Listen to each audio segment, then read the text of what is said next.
It's great to be with you this morning. I had such a wonderful time worshiping with you last year up in Door County, and we are so looking forward to making the trip up again, to be in your beautiful part of the world and to worship with you again. And I'm sorry we can't do that in person, but we hope to do that next time we're able. And I hope that you'll have me back. I hope you are well and managing in these strange times and staying safe. Two readings today, two poems. The first is by the poet Naomi Shihab Nye, entitled Kindness. Before you know what kindness really is, you must lose things.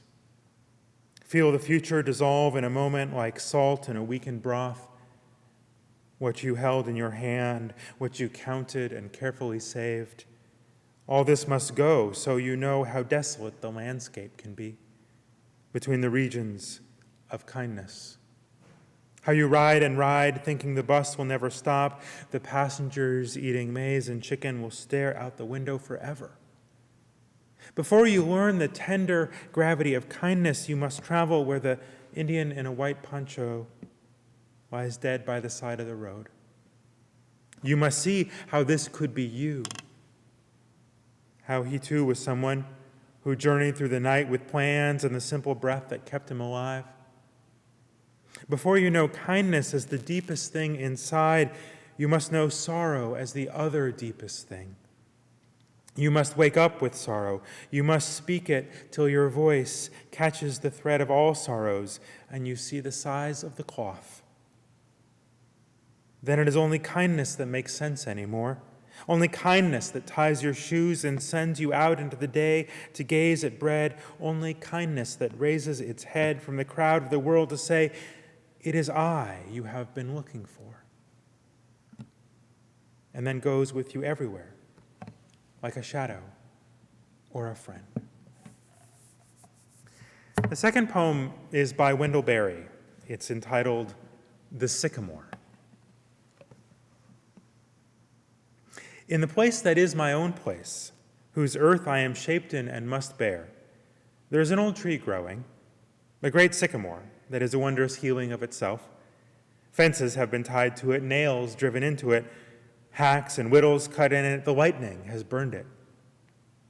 There is no year it has flourished in that has not harmed it. There is a hollow in it that is its death, though its living brims whitely at the lip of the darkness and flows outward. Over all its scars has come the seamless white of the bark. It bears the gnarls of its history healed over. It has risen to a strange perfection in the warp and bending of its long growth. It has gathered all accidents into its purpose. It has become the intention and radiance of its dark fate. It is a fact sublime, mystical, and unassailable. In all the country there is no other like it. I recognize in it a principle, an indwelling, the same as itself and greater, that I would be ruled by. I see that it stands in its place and feeds upon it, and is fed upon, and is native and maker. Thus ends the readings.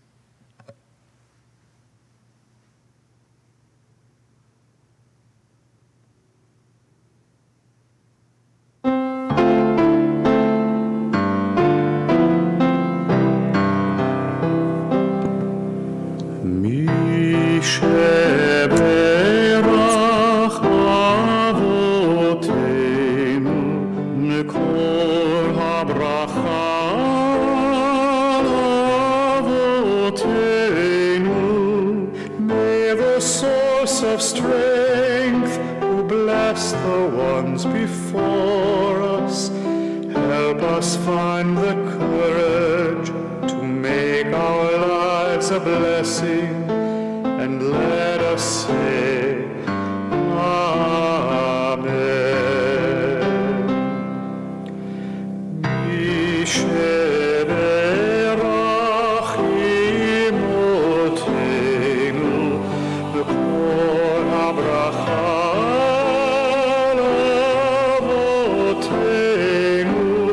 Bless those in need of healing with refuah Shema.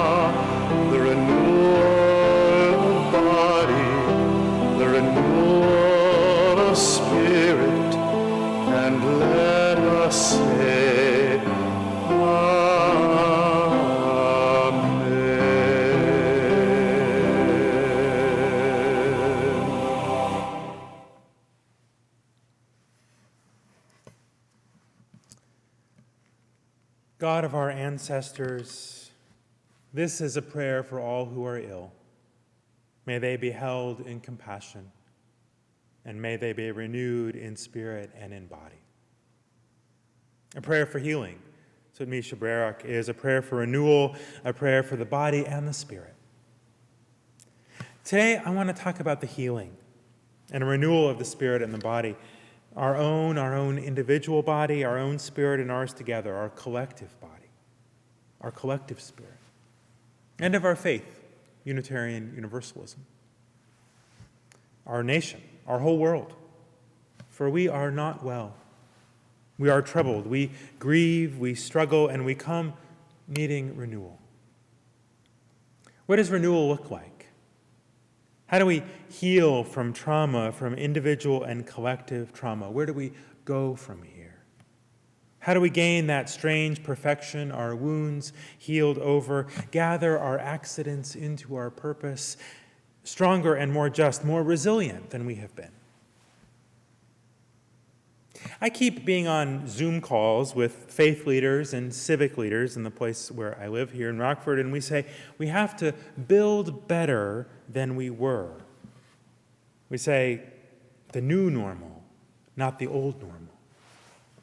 We say the inequities, the failures of our global society have been hyper-illuminated, and now we can do something new. The patient, all of us, we have been ill with greed and inequality, with environmental collapse and pollution, ill with hopelessness and rage, with racism and violence for a long time. But now these underlying conditions have been hyper-illuminated.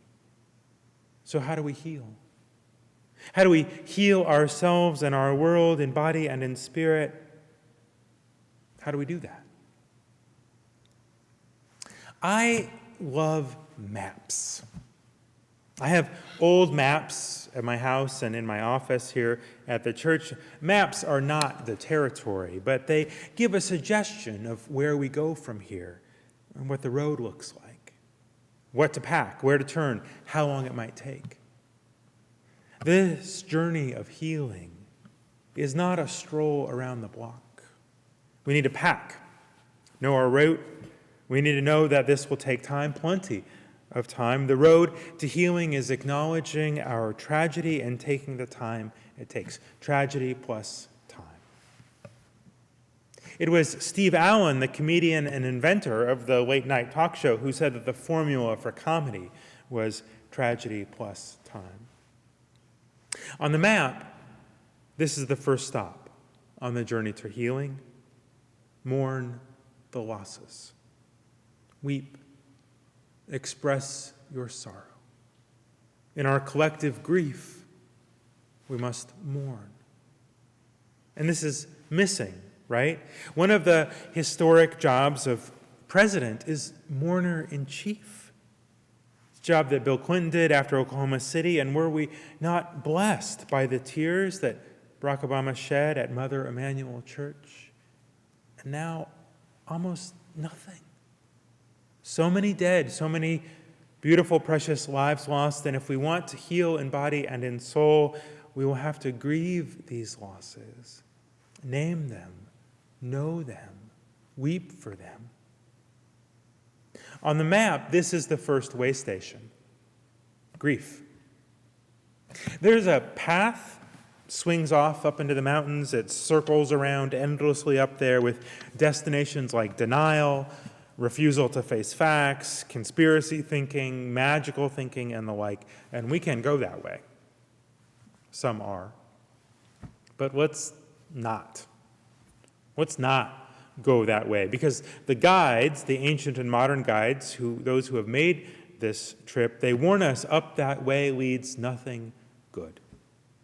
No healing in body and soul. You have to come down out of those mountains and rejoin the journey. What's next? Time. Time and practice, things to do, new rituals, old ones. A healing of spirit and body, as the prayer calls for, requires to care for both body and spirit.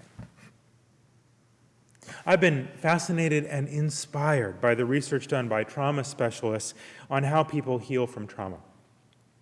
Bessel van der Kolk's book, The Body Keeps the Score, is particularly good on this, but there are so many resources now about this. And some of you are fans of the work of Brené Brown, who's written about how shame keeps us from the courage we need to heal and how opening our heart is essential to finding a life of meaning. What's been most powerful for me is hearing from trauma survivors themselves, survivors of violence and neglect and oppression, both individuals and communities, particularly including the descendants of enslaved Africans, indigenous people, and women who've survived domestic violence. The research and the stories tell us some of the next stops on their journey to healing. Loving your body, that's one. Loving your body. There's a whole part of the map of healing called loving your body. Exercise, especially things requiring balance, like yoga, dance, and so forth, is very powerful in healing from tragedy.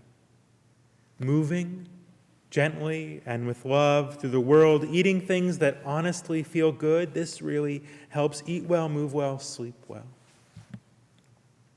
Next to loving your body on the map is a whole area called Be Creative. On some of the old maps, this is just called Have Fun.